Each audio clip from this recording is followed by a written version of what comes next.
Happy Monday, everybody. Welcome in to Morning in the Valley. It is May the 19th. Glad you are with us this morning.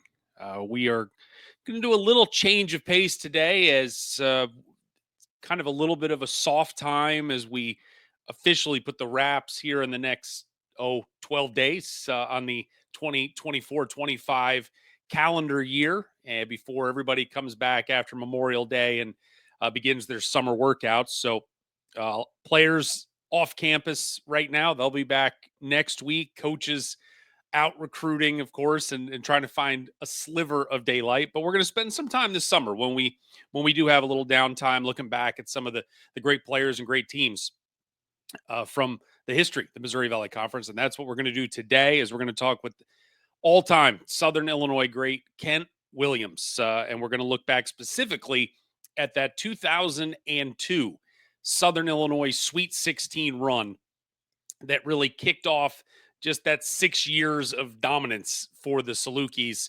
2002, 6 straight years of going to the NCAA tournament. At-large bids worked in there, but bookended by a pair of Sweet 16 runs in 2002 and 2007. So we're going to talk with Kent about that 2002 year coming up in just a little bit. If you haven't done so already, please head over to YouTube, subscribe to us over there, share it, like it, all that good stuff, so we can get this program out in front of as many basketball-loving friends as we can. All right, today we're going to start with some headlines here on this Monday morning, and we're going to start in Evansville, Indiana, as the Aces, as our good friend Jevin Redmond, the voice of the Purple Aces, posted over the weekend, we got our point guard, as they have gone to Germany and have gotten a commitment from a 6'7" point guard named Leif Muller from Germany. Turns 22 next month. So this is a grown man rolling in to the Ford Center. He has played in the top professional league in Germany for several years. This past season, 16 games. Didn't play a lot. Play with grown men. Playing with guys that are upper 20s, 30. Played about 6 minutes a game. But he is coming to Evansville. Been part of the German national team, the FIBA, the under 18, under 20, under 22 teams. So certainly one of the better young prospects coming out of that country. And now he is coming to Evansville. When we talk with Rocco Miller on Friday, and we're talking about what mid-major teams can do to try to combat, this NIL world and just trying to find talent and get talent to your level. And one of the things he said was, if you've got the staffing, if you've got the resources to be able to get overseas and find talent, there is talent everywhere. And maybe more than ever, that needs to be a priority for schools. And we have seen it throughout the Valley, that international players starting to find their way into the Midwest and into the Missouri Valley. And certainly Evansville, watched some video of him this morning, and smooth shooter, can create his own shot, big body, can get to the rim. And so that it looks to be a very solid pickup for David Ragland's bunch here. Again, we're late in the game as we're getting ready to start summer workouts, but this is looks to be a very solid addition for Coach Ragland. Speaking of international additions at Evansville, at least on the women's side, head coach Robin Short has gotten we talked about the commitment last week. It is now officially, it has been signed. Maria Mostaros from Barcelona. She has signed with the Purple Aces. She has been stateside the last couple of years. She has played 2 years down in Texas at Odessa Junior College, but originally from Spain. Started 44 of 60 games in 2 years down there at Odessa. 5 points, about 4.5 rebounds last year, but she brings some size to Evansville. 6'1" forward for the Purple Aces, and she will have 2 years of eligibility remaining. In Peoria, we have a signing. That is Micah Cooper. She is transferred in from Southern Miss, the Texas product. Started 6 of 29 games at Southern Miss last year. as a freshman. Didn't play a lot, 11 minutes a game, about 2.5 points, 2 rebounds a game. But she's not afraid as a 5'11 guard, not afraid to stick her nose in there. As a, I guess when you look at sort of the advanced stats and her per 40-minute numbers, I mean, she's looking, close to a double-digit rebounder per game from a 40-minute standpoint. Didn't shoot a lot of threes last year. In fact, took 7, made 4. So she's shown that, maybe don't know that she's going to shoot 57% over the course of a season, but she has shown, at least in a limited capacity, to have the ability to knock down some shots from the outside. So we'll see how she is utilized up in Peoria by Kate Popovic Goss. But another piece to the puzzle there in Bradley, in guard Micah Cooper. We have some more international news today as Valparaiso incoming freshman Carter Hopoy. I'm hoping I've got his name pronounced correctly. He will represent New Zealand in the FIBA Under-19 World Cup coming up in late June. 6'10" forward, again, coming in as a freshman to Valpo. Last year played at the FIBA 18U Asia Cup and averaged 17 points, 10 rebounds, 1.5 blocks per game. So there's very good reason why head coach Roger Powell very excited to get this man to campus. Looks like he will be there briefly, but then we'll head back out as the FIBA Under-19 World Cup will be played in Switzerland, June 28th to July the 6th. So that will be an opportunity for Carter to get some quality international, a little break in the summer after coming to the States for a month, presumably, working out with his Beacon teammates for that first month, and then head back over and see what he can do on a world stage. And finally, this morning, another signing, and this one in Carbondale, as head coach Scott Nagy adds some more size to his roster. Max Picard, 6'10", just spent his freshman season at St. Louis, and he's just transferring down the road to Carbondale to Southern Illinois. The product of the Netherlands, 6'10", again, 7'1" wingspan. Didn't get a lot of time for Josh Schertz at SLU. Played 26 games, as a freshman. Only averaged about 1 point a game. Did not get a lot of run, especially once they got into conference play, but did show in their one non-Division I game, blocked 5 shots in a game. So certainly with that kind of size, has the potential to really be a rim protector. And we'll see how that translates. It's one thing to do it against William Woods, another thing to do it in the Missouri Valley Conference, but we will see how Max is able to translate there. It seems like we've got a little bit of a pipeline going right now for Scott Nagy at Sunrise Christian Prep School over in Kansas. Just signed Jalen Haynes, incoming freshman. Sunrise Christian, a postgraduate prep school there in Kansas. Jalen Haynes spent the 24-25 season, has signed with Southern Illinois. Max Picard spent the 23-24 season there at Sunrise Christian before going to St. Louis. And now he is in Carbondale. So those two did not cross paths necessarily there at Sunrise Christian, did Picard and Haynes, but they'll have something to talk about when they get together and get in the locker room. This was a young man, he had offers from, chose St. Louis over Penn State, over Oregon. He had some big time schools chasing him down. So again, you will bet on the size, and you will take the potential there and run to the hills with that. And that's what Scott Nagy has in 6'10" Max Picard with 3 years of eligibility remaining. All right. That gets us to our guest of honor today. And that is Kent Williams. Once upon a time, I was in my local TV world doing the sports anchor deal there. And my first job was in Augusta, Georgia. Spent 4 years there covering a lot of golf, but also covering Division II basketball. Came to Paducah, Kentucky, and was sort of put in the middle of several schools. We had Southern Illinois to the north, and we had Murray State and Tennessee Martin to the south, Southeast Missouri State over to the west. It was a lot of hoops, but at that time, when I got here I just missed the Sweet 16 run in 2002 for Southern Illinois. Fast forward 6 months, and I believe it was their home opener in the 2002-2003 season, and Murray State played at SIU. So I'm there covering it for the TV station. And after 4 years of covering Division II basketball, where a lot of times those games are, friends and family, and then I walked into the SIU arena for the first time, and I went, "Holy cow. This is something." And it was, and that was the night they dropped the banner for the Sweet 16. We've got flames getting fired off.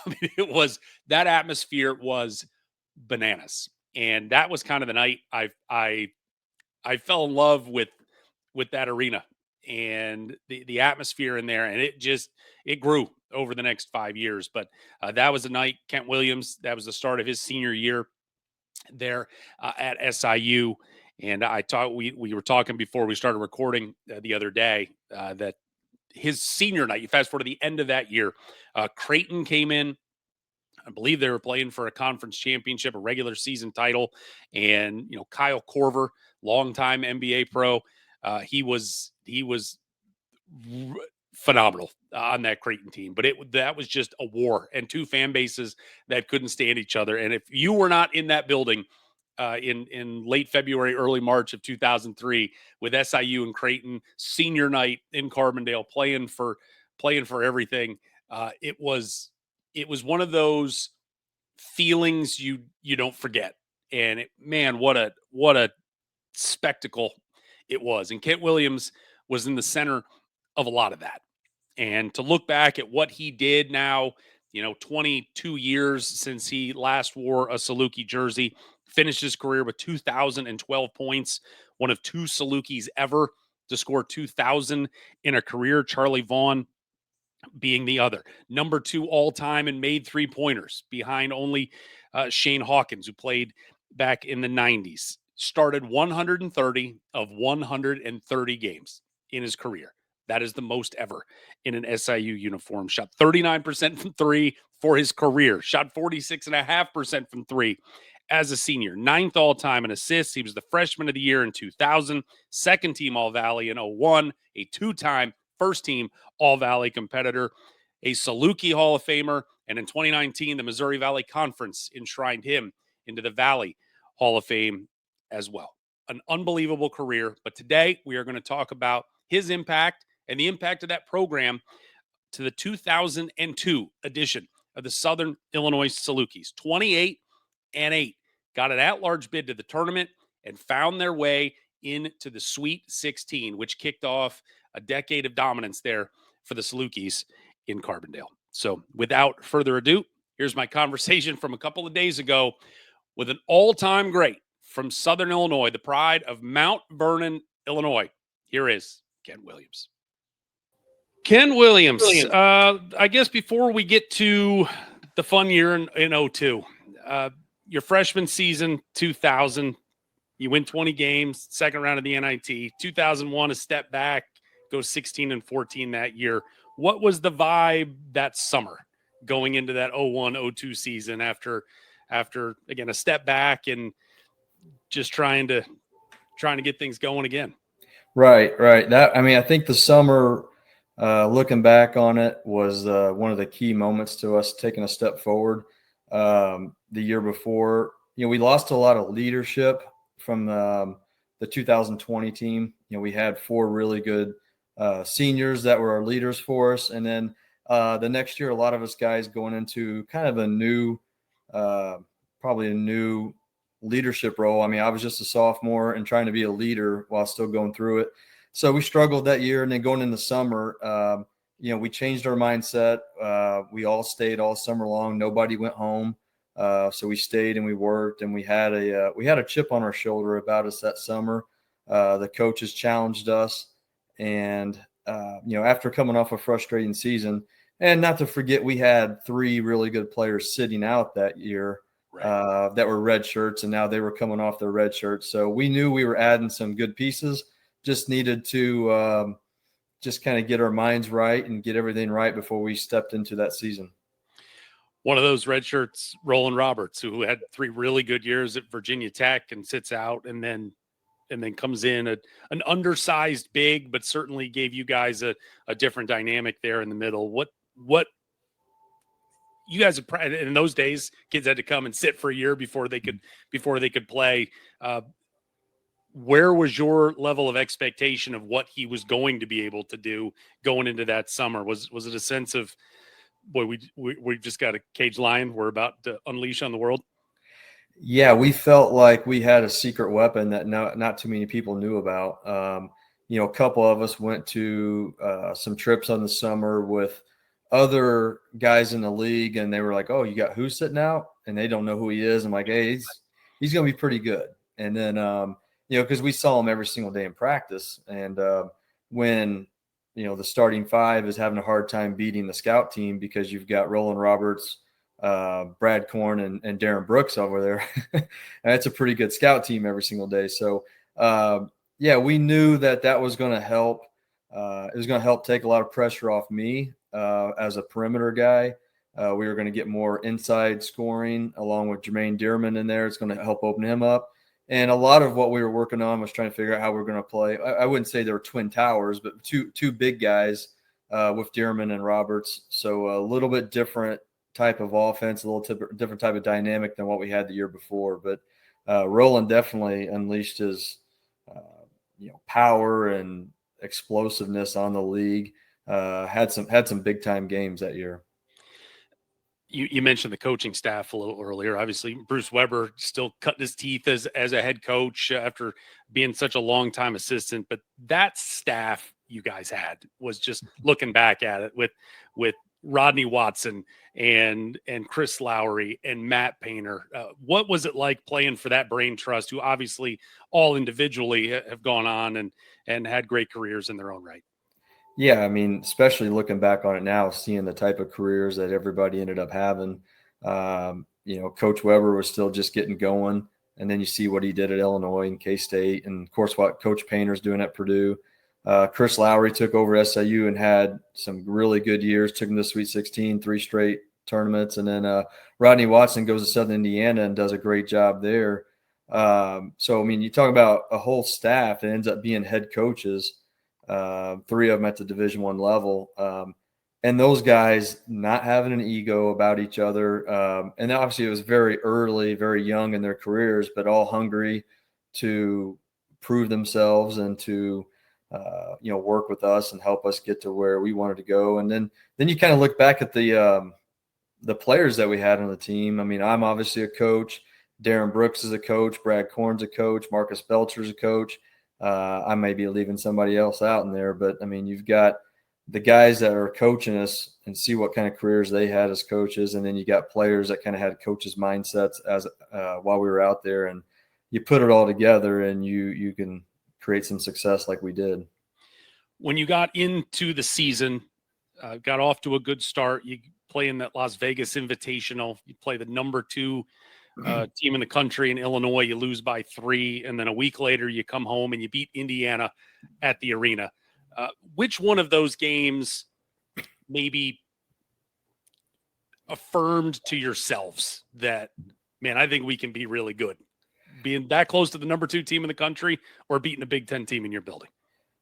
It was no doubt the Illinois game when we lost. We proved to ourselves that we could hang with anybody in the country. We proved to ourselves that we are a good team. And then, and really feeling like we should have won that game. We were up 3 with about 3 or 4 minutes to go, and they had a couple balls bounce their way and a couple that didn't bounce ours, and ended up being a 1-possession loss. And then going into that next week when we played Indiana, we didn't look at ourselves the same. We didn't look at ourselves like this is us upsetting them. After the way we felt in the Illinois game, we went in prepared, and we were not shocked as a team. I don't think in our locker room we weren't shocked when we won. That was more just like, hey, we knew that's what we could do, and we went out and proved it. And then now we got to keep on doing that the rest of the season. Being an Illinois kid, and obviously there's a lot of guys on that roster from all over the place, but Illinois and Southern Illinois don't play very often, and you had to go all the way out to Vegas to do it. What did that game mean to you as an Illinois kid? to get a chance to almost knock off the almighty Illini. Yeah, there was a lot of, I guess, a lot of side stories you could say about it. I mean, obviously, growing up in Illinois, kid and playing against the Fighting Illini, I grew up watching the Salukis, grew up watching Illinois, a fan of both teams. Obviously, being a Big Ten school, I was pretty young when Flying Illini went to the Final Four, but still remember it. It was one of my first memories of college basketball. So playing against Illinois was a big deal. And then, some of the guys on the Illinois team, Brian Cook won Mr. Basketball, and I was runner-up to him. So playing against him, Sean Harrington was a guy I played in a summer all-star game with.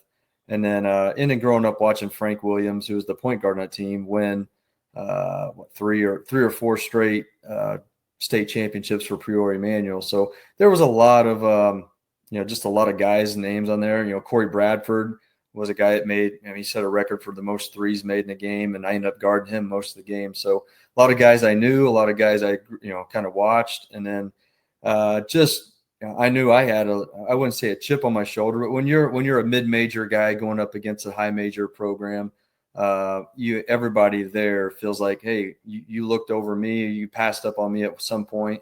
So when you play in a game like that, you kind of want to prove something. Not that you say you wanted to be on that team, but just that you wanted to prove to the world or to the team or whatever it was that, you can hang with those guys or beat them. In that 18 to 22 demographic, was there a sense of pride for you being a Mount Vernon kid just up the road from Carbondale, basically playing for your hometown team? No question. Growing up in Mount Vernon, where a lot of fans are Illinois fans, probably more so than SIU fans.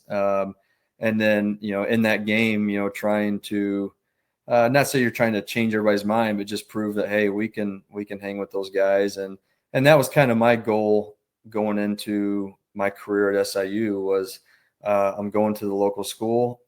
I grew up watching, them go three-peat when they went to the NCAA tournament 3 years in a row by winning the tournament, MVC tournament. And I wanted to put SIU back on the map, get people excited about SIU basketball. Didn't know we were going to take it to the level we took it to, but that was obviously kind of something in the back of my mind when I went there. So now you play a team like Illinois, you do feel like you have a lot to prove. That season, you guys you tie Creighton for the regular season championship, 14-4 in the Valley. Is it safe to say that of everybody that you got to play twice a year and sometimes 3 times a year, Creighton was the number one rivalry for, if not for the Salukis, for Kent Williams? Oh, no question. For my 4 years, that was no question our rival. Just looking back on it, we played them. So I guess my freshman and sophomore year played them twice, and then my junior and senior played them 3 times. So you play a team like that 10 times over your career, and there's a lot of great rivalry games. There was a lot of great matchups, kind of legendary games that we had with them at times. And, and it was kind of crazy how it happened that we tied them.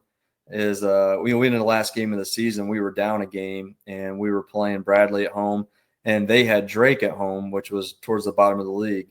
And they announced it late in the game that Creighton was losing to Drake with only a couple minutes to go, and everybody in the whole crowd, you can tell everybody's kind of starting to stir a little bit, like, hey, there's a chance we could actually win the league. And then we hear that they lost, and we had about 4 minutes to go, and we stuck it in high gear and made sure we finished that off. And then 4 minutes later, we're cutting down the nets as Coach Amps. That is awesome. You go to Arch Madness, and Creighton picks you off in the championship game. You're sitting at 26-7, and you have to hope that was enough. What was your level of anxiety going into Selection Sunday that you had maybe not done enough? Well, the worst thing about being in the Missouri Valley was that we played the week before the selection show. Right. So I believe back then Monday night was the championship game. Right. So we had to wait all the way till Sunday for selection show. So that's a long week to wait. And then you're starting to watch every single tournament and seeing, all right, who's a bubble team that is going to squeeze in there. We need all the top teams to win their tournaments and not have any Cinderella stories. So you're kind of watching every single conference tournament for the week, and you're over evaluating it. But at some point, you just had to go to practice, lock in, know that no matter what, our season's still going to keep going, whether it's NCAA tournament or NIT. But we felt like 26 wins was enough. Obviously, beating Indiana. We won the most road games in the nation that year. We went to George Mason. We went to Colorado State. We went to Cal State Northridge. I mean, we were all over the place. I think we're at Murray State. We played a little bit everywhere. So kind of going in, not just 26 wins, but all the road wins we had, kind of hoping that was going to be enough. And then when we saw our name come across the board, we were excited, but it was also a little bit of a sigh of relief. And now it's like, hey, let's get back to work for real now. And here we go. First at-large bid in the history of the program. Any memories of that day, of the minutes, hours, and you guys are all together as the team, I'm sure, and nervously eating nachos, just waiting to see the Salukis pop up on the board? Yeah, it was. I don't remember much of the whole day, but I do remember sitting there watching the show. We had food and things, but nobody was really, wanting to eat because they were a little nervous about it. But yeah, just seeing our name pop up was, I mean, it's a dream come true for anybody that plays college basketball. And, I was 2 years into it already. So this is year 3. You got a goal of wanting to be in the NCAA tournament, what we grew up watching as kids, and then to see our name come across, knowing that we're going to play. And then I just remember it was fast moving because the coaches just left right away. They go right to the office and they're finding film on Texas Tech and Georgia and Murray State and trying to figure out, all right, let's get all the film we can get on these guys. And then there was no long celebration. It was, all right, now let's get our scouting report ready, get to practice, and let's figure out how we're going to win. A lot of coaches look at the tournament. It's easy, 64, 68, whatever, but really it's a series of 4-team tournaments and your 4-team tournament to get to the Sweet 16, again, Texas Tech, Georgia, and Murray State. Did you allow yourself to dream big at that point, or, hey, this is the first time we're going and we're just solely worried about, we got to figure out a way to beat the Red Raiders? Yeah. I mean, we did that a lot during my career there, where a coach would look at little segments of it. Don't look at the big picture. We even broke down our season into little brackets, to make sure that we weren't looking past any games. So that kind of was already our mindset going into this. Hey, it's a 4-game tournament. We're not in the whole thing. We're just going to go try to win this little 4-game segment or 4-team segment right here. And we felt confident about playing Texas Tech. Once we watched a little film on them, and you never know how things are going to work out in the NCAA tournament, but Bruce Weber had spent 18 years as assistant coach at Purdue, and now he's playing against Bob Knight, who's at Texas Tech. So he knows their offense really well. He's done their scouting reports. So, jumping right into it, I mean, he had a good idea of the offense they run, the defense they run, and it kind of gave us a little bit of maybe an advantage on that side of it. What did Chicago mean to you when you saw the location? Well, I mean, it didn't mean a ton to me at the moment until we got up there and playing and realized how many SIU fans actually were in the building at the United Center. And clearly, growing up being a Michael Jordan fan, like most kids are, knowing you're getting ready to go play in the same place that the Bulls play. So you kind of think of that at first. I mean, that's where a kid's mindset is more so than maybe a coach's mindset or adult. But yeah, then if you also think about what happened was Illinois was there, Creighton was there. So we had a fan base that was, I wouldn't say our fan base, but 2 teams that we played against throughout the season. So they had some interest in sticking around watching the games. So, I mean, it was a sold out arena. It was packed. And then, as in this NCAA tournament, when a Cinderella story starts to even sniff at winning, having an upset, everybody starts rooting for that team, and everybody jumped on the bandwagon during that game and started rooting for us, and it kind of carried on to the next game as well.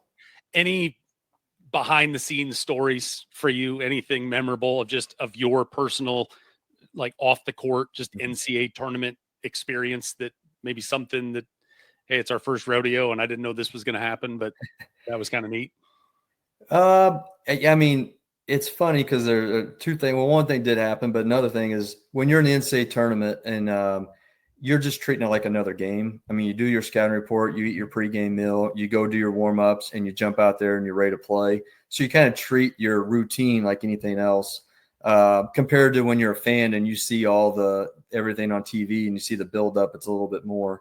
But one thing that did happen that's more behind the scenes is being a Southern Illinois guy, and I had a lot of connections with Indiana growing up with some of my coaches that I had, and Indiana recruited me a little bit when Coach Knight was there.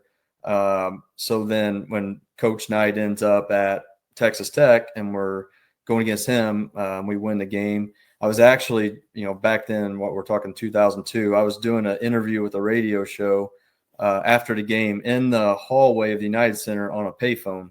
So I'm sitting on a payphone talking, and then Coach Knight, actually just somebody came up, hit me on the back real hard, and I turned around, and it was Coach Knight.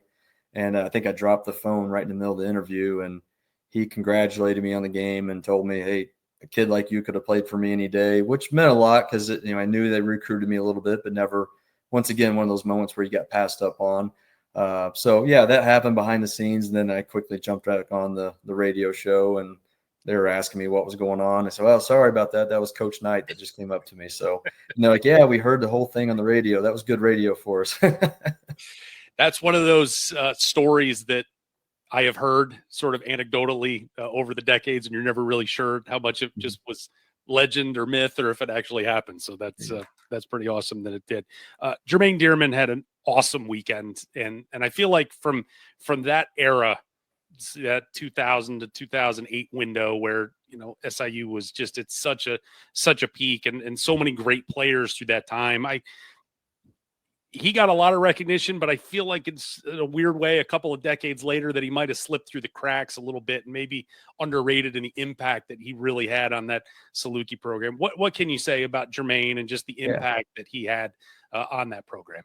Yeah, I mean, Jermaine and I played every single game together for a 4-year career. And, we came in as freshmen together, sitting in the dorm rooms talking about the goals that we had.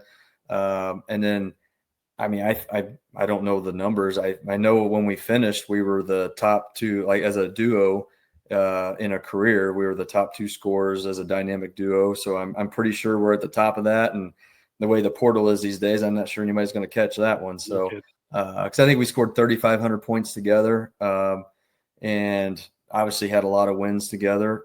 Jermaine was a very talented player. 6'8", could step out and make moves off the dribble like a guard, and he was a mismatch. Posted up a little bit, but it was more of a face-up guy. And I thought in the NCAA tournament, where a lot of focus was on me, a lot of focus was on Roland, that Jermaine was ever able to expose them and get the matchups where a bigger guy came out and tried to guard him on the perimeter, and he was able to go right by him. And man, he had a great weekend, but also, he had everybody talks about that weekend, but he had a great 4 years when you talk about the numbers he put up, and just a fun guy to play with. And man, when it was big game, we called him Big Game Jermaine because the bigger the game was, the more he came to show up. And I just teased him all the time, saying, "Boy, it'd be nice if you did that when we're in the middle of a cornfield in front of about 2,000 people." And he would laugh at it a little bit. But I mean, I'd rather have a guy that was going to make sure he stepped up for the big games like he did. Well, against Texas Tech, 76-68, you guys got the win. You had 17. He had 17 and 11. It was, I don't know that any NCAA tournament game is ever stress-free, but the final minutes for an upset, you guys were able to kind of just dribble it out and get the win. What's your lasting memory aside from a slap on the back from Bob Knight in beating Texas Tech? Yeah, well, like you said, we kind of got ourselves where we were in control of the game. They were, I wouldn't say they were way out of striking distance, but we just kind of pulled away and did what we needed to do. We knocked down our free throws late in the game when it came to fouling and got the stops we needed to get. And which you guys were not good at all that season. What's finishing off games or free throws or just free throws? You were yeah. Well, that was sometimes where we had to get rolling out of the game on different things. He wasn't a great free throw shooter, so we had different lineups. Kind of did some offense and defensive subbing, but we had guys like Brad Korn who can step in and knock down big free throws, and I'm pretty sure he did in that game. But yeah, I mean, we we could mix and match different lineups based on, getting the ball in against a press, getting fouled. But yeah, I just remember just finishing them off. Kind of a mini celebration, but nothing, when you're kind of winning the whole game, you feel like you should win it. And it's not over. All right, we won that game. We went to the locker room and, mini celebration, whatever, but we knew we were ready for the next challenge. And then we had to stick around, watch, Georgia and Murray State play and figure out who the next game was going to be. And if memory serves, Murray State got off to a very fast start and had a big lead on Georgia early. And then before that, ultimately whittled away. I'm sure as the 11 and you're sitting there watching a 14 take it to a 3 there for a little bit, you're like, and we've already played them once and we've beaten them once. This isn't going to hurt our feelings at all. But as it got away, what was the general feeling about getting ready to face the Bulldogs? Yeah, I mean, I think there's even video of it out there where Coach Weber was asking us who we wanted, and we all said Georgia because he's like, okay, you guys want the best. And it's like, yeah, if we're going to keep moving forward in the tournament, let's keep knocking off, the best team we can face. And, it didn't really care who it was going to be. But then again, that's kind of where you're back to the routine. You go back to the hotel. You got a day off in between. So we had a day off to prepare for Georgia and, start working on the scouting report, working on how we're going to stop them. What we're going to do offensively, and just kind of right back into your routine that we've been doing all season long.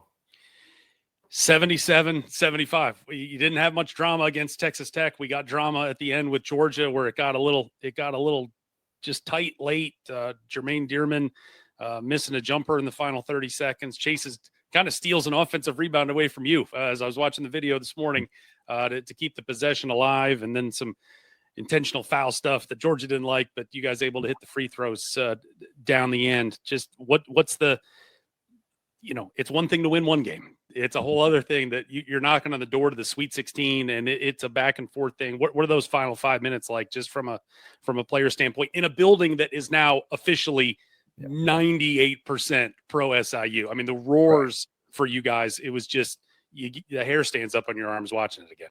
Yeah, well, even before we got to that point, we were down 18 or 19 in the first half. They came out on fire. We were dead. We didn't have anything going, and Coach Weber kind of at the timeouts was just like, "Hey, you guys got to come out and fight. Let's first of all, let's not get embarrassed here." It wasn't even about winning; it was about not getting embarrassed. And then he said, each 5-minute war, or 4-minute war that you have for a media timeout, we got to chip into the lead. We need to get 2 or 3 here. The next media timeout, we need to go get 2 or 3 more. Don't try to get all back at once. Just keep chipping away. And then by halftime, we cut that 19-point deficit down to, I think we were down 2 or 3. And I think it might have been 34-31. And we were running the locker room down 3, felt like we were going to win the game. They were distraught that they lost a big lead like that. And now we're back in it, and we were excited. And then we came out second half and just played with, the energy that we finished the first half in. It was kind of back and forth there for a while. Then we picked up the lead. I know, one of my favorite moments that I had in my college career was we were up 2 and about 2 minutes to go. Shot clock was winding down, and I hit a 3 to put us up 5. And I thought that was one of the biggest shots I had in my career. And like you said, the whole crowd was on our side. And I just remember the whole United Center just standing up with their arms after I made the shot. And then it was kind of one of those moments like, it's not over yet, but we're going to win this game somehow. We kind of felt good about it. And then, like you said, at the end, it was just about knocking down free throws, finishing, getting defensive stops when you had to get them. We talked about Roland not making free throws real well, and they went after him. And I think he even ran off to the side by the bench, and they chased him over there, and then they got an intentional foul for fouling him away from the ball. And then it kind of sealed the deal that we had those free throws and got the ball back and then finished it off. He made 1 of 2 after that intentional foul. Watching the bench, it was just like you all won the lottery because you didn't expect. I think he was 41% or something for the season. So that was huge. When you see the final seconds and you're living those final seconds and the dribble off and that's it. What is that moment? I've always loved watching Coach Weber and Coach Lowry not wanting to let go on that hug. What's that moment like as a player for you to kick in that door? Yeah, I mean, we were just, a lot of joy, a lot of excitement, and we're just jumping around. You know, you first of all, it's about winning that game, you know, finishing off the job and you win and you're excited to celebrate that.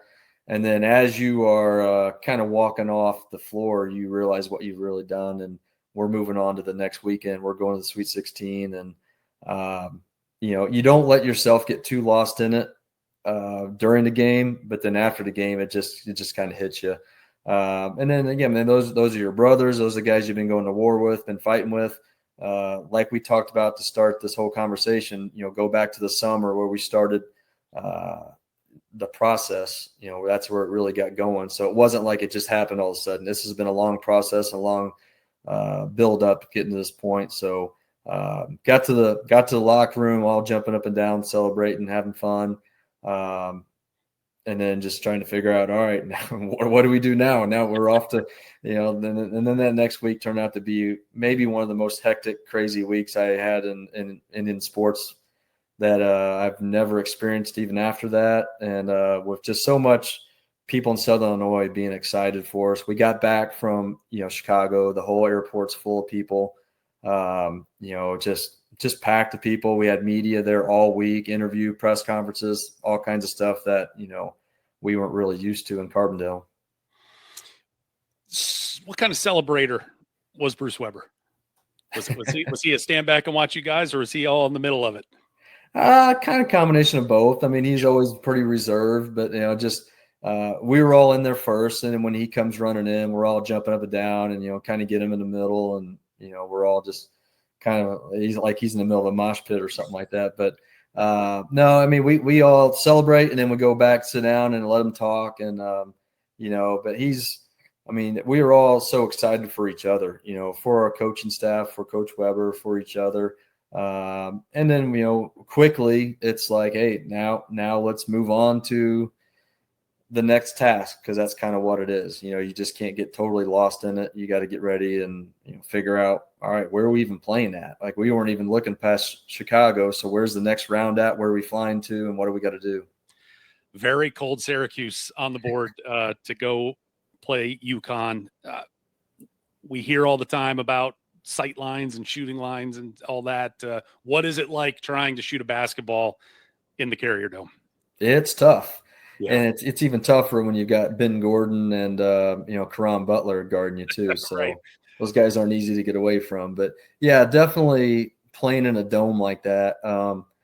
You know, that's the only thing I would say was a little disappointing.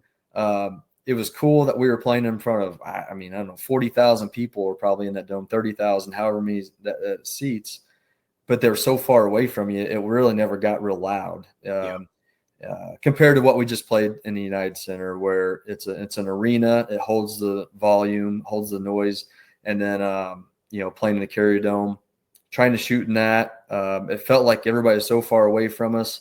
UConn probably did have a little bit of advantage. They do play there during the regular season when they were in the Big East together back then, but you know, still just, you know, it's like a dream a little bit, you know, going back thinking about it and playing in that. You know, you always dream to play in a big game, and we were in that moment. And but yeah, like I said, it was not the easiest place to shoot in. I think I don't know. I was thinking at one point we were 1 for 17 and 1 for 18 from three. I haven't looked at a box score in a long time. I've had plenty of other games since then, playing and coaching, but I know we did not shoot the ball real well that night. But the big guys, you know, Roland and Jermaine, got us off to a great start and kept us in the game. Yeah, UConn, again, they had some dudes, as you said, Ben Gordon, Karan Butler, Emeka Okafor, names that people know, and they weren't going to make life easy. Just in terms of preparing, and as you said, it's a hectic week. You're in the Sweet 16 now. You everybody, and you're this. What's a Saluki and all this stuff that everybody wants to fixate on? You know, now national, your national story, the basketball preparation of it, where you guys were confident in Chicago. This is another animal that you know you're getting ready to face in UConn. And where was there a happy to be there, or did you guys still have that confidence that, man, we can come in here and we can still win a couple games? No, we definitely went in with the mindset we were going to win. You know, I don't think as a competitor and the type of guys that we had and the coaching staff we had, anybody would have been just content with going and playing. I mean, I really don't think anybody goes into a game like that, no matter what level you're at, no matter how big of a underdog you are. You got to go in with the mindset that you're going to go win. And we did. We prepared as much as we could, but, you can't put a 7-footer in your practice like Emeka Okafor and a 6'8" guard like Karan Butler is, and, Ben Gordon as fast, which I don't even think people knew who Ben Gordon really was much back then. But I remember coming home telling people, I was like, oh, this is a guy that's pretty good, man. He crossed me over so fast I didn't know where he went one time. And but we hung with him as much as we could, especially for as bad as we shot the ball that night. And they had a lot to do with us not shooting it well.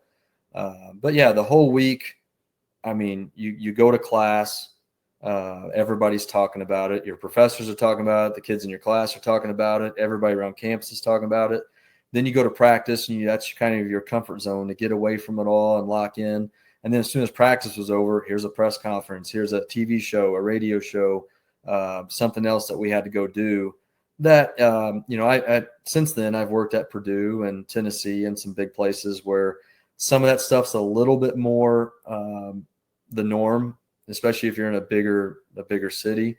But for us, going through every day where nobody's really talking to us besides maybe the Daily Egyptian or the Southern Illinois a few times. Right. Now all of a sudden we've got, national media, Coach Weber and I were on the Best Damn Sports Show, and there was just a lot going on, and it was nonstop. Parents calling you about tickets, and families, everything that you're trying to figure out for the travel. There's just, a lot that goes into it that's even behind the scenes that you don't get a chance to just kind of shut it off and relax. I know it was a frustrating game for you, foul trouble early and never really got going offensively. You guys lose 71-59 after, it's just nothing short.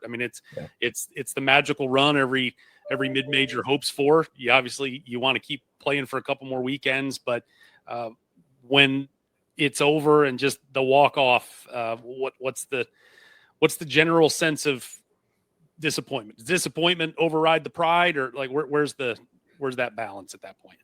Well, it's a combination of you're disappointed that you lost. You're disappointed that the run is over. And I was disappointed that I didn't perform the way I was capable of performing.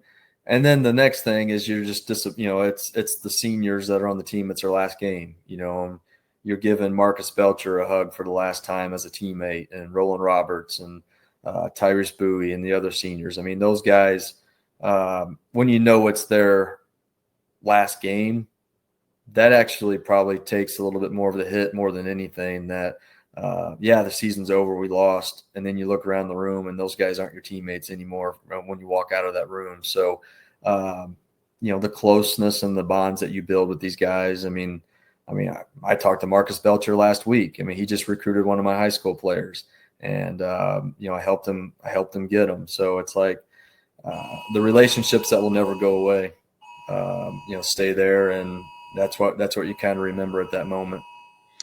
Well, my last question for you, that 2002 season, the start of this phenomenal 6-year run in Carbondale, bookended by a pair of Sweet 16 runs. How does that 2002 team, what do you think the legacy is for it? First at-large bid in school history, most wins in school history with 28, finished the year ranked 22nd, first time in 25 years you guys have been ranked. What's the legacy, and how do you want people to remember that 2002 Saluki team? Well, I think the first thing I think about is that was the first group that really did it right. When you talk about when we went 6 years in a row to the NCAA tournament, I know, and there was another Sweet 16 run in there, 6 years later after us. But the first group to kind of pull it off and put SIU on the map and take it to a level that's never been before and really hasn't gone back to, I think that's just, that's what I think of that team, looking back, and that, look at the coaches, like I said, look at the coaching staff, look at the players and where some of us finished on the all-time list and records. Darren Brooks is on that team, who ends up being, 2-time player of the year. And you put together all of our numbers for what we did for our career, and we were all on one team, all at different times in our career a little bit. Yeah. But we were able to put all that aside to win and put up wins. And that's, there's players that have come through and put up good stats, but when you have players that come through and put up good stats and put up wins and banners and championships and things that we did. I think it's a pretty special group. And again, like I said, to be kind of that first group to lay the foundation of what the next 5 years was going to be, I think is pretty special, because I think that's a legacy. When you leave somewhere and it falls apart, you didn't build it very strong. But when you leave somewhere and it keeps going, and maybe even goes to another level. I think they won 29 wins in 2008 maybe. So, but that was a part of the building process, and the next player coming in and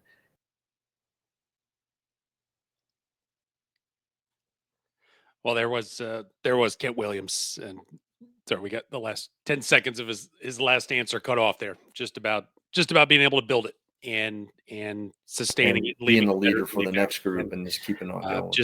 as I said, that was my first introduction to SIU basketball, and just a remarkable run. And I felt lucky to be able to watch that from my media seat there for those 6 years, and so much that was accomplished and ultimately expected. After a while, when you start stacking, to go to the NCAA, not only go to the tournament, but to get at large bids and to win games and to get to the Sweet 16. It was that was the expectation there, and it was well earned. One of my, again, sort of just the core memories now, more than 20 years later, and Kent's last college game at the Dome in Indianapolis, when SIU got in and played Missouri in the opening round of the tournament at the Dome in Indy. And I'll just never forget the two memories that stick with me most are Jermaine Dearman taking a charge, and that was called a block, in the final minute, final seconds really, of a play that Missouri was down, and drives the basket trying to make something happen, and Jermaine slides over, and Bruce Weber was just out of his mind, and for good reason. I mean, it just felt like it was kind of taken away, and then just running a play, running down to a final second or two, and running one last play to get one last shot for Kent Williams, and sort of a tough, 3-pointer across his body, and man, he gave it a shot, and it almost went down, but did not, and rims out, and that was the end. And the the disappointment from Kent of just like, man, just the camera zoomed in on him. I was like, man. And then to see, um,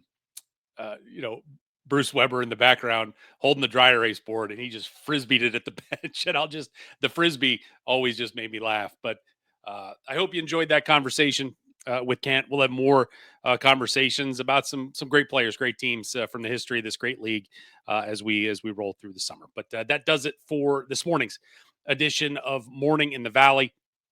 Glad you were with us. As always, we will see you again on Wednesday morning, 9 a.m. If you haven't done so already, please head on over to YouTube, search out Morning in the Valley, and subscribe to the page there. Share it, like it, all that good stuff. I would greatly appreciate that as we continue to grow this program. So enjoy the rest of your Monday, everybody, and we'll see you on Wednesday. Thanks for watching Morning in the Valley.